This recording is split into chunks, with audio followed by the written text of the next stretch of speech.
Professor కోదండరాంపై TRS నేతలు చేసిన వ్యాఖ్యలకు నిరసనగా జేఏసీ నాయకులు ఆందోళనకు దిగారు. నల్లగొండ క్లాక్ టవర్ సెంటర్లో సీఎం కేసీఆర్ దిష్టిబొమ్మ దగ్ధం చేసి నిరసన చేపట్టారు. ఓయూ విద్యార్థి జేఏసీ నేత పున్న కైలాష్ దీనికి నేతృత్వం వహించారు. తెలంగాణ ఏర్పాటుకు కారకుడైన కోదండరాంపై మంత్రుల మూకుమ్మడి దాడి వెనుక ముఖ్యమంత్రి హస్తం ఉందని ఆరోపించారు కైలాష్. కోదండరాంను విమర్శించే నైతిక హక్కు టీఆర్ఎస్కు లేదన్నారు.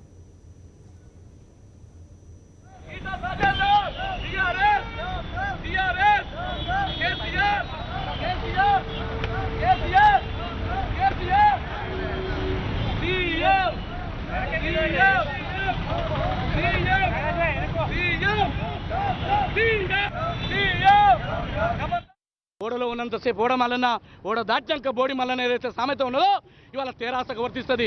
సిగ్గు శరం నీతి జాతి లేని పార్టీ ఇవాళ తెలంగాణ రాష్ట్రంలో ఏదైనా ఉందా అంటే తెలంగాణ రాబందుల సమితి టీఆర్ఎస్ పార్టీ. ఇటువంటి పార్టీకి పుట్టగదుండవు. కోదండరాం నేతృత్వంలో రాబోయే రోజుల్లో తెలంగాణ ఉద్యమించి ఈ కుటుంబ పాలన అంతమందించి ప్రజాస్వామ్య పాలన కోసం పోరాడతామని చెప్పేసి కూడా తెలంగాణ విద్యార్థి చేసి హెచ్చరిస్తుంది. రాజకీయ ప్రయోజనాల కోసం కోదండరాంపై విమర్శలు చేస్తే అది జయశంకర్పై చేసినట్టే. జయశంకర్పై చేస్తే తల్లి తెలంగాణ మీద చేసినట్టే.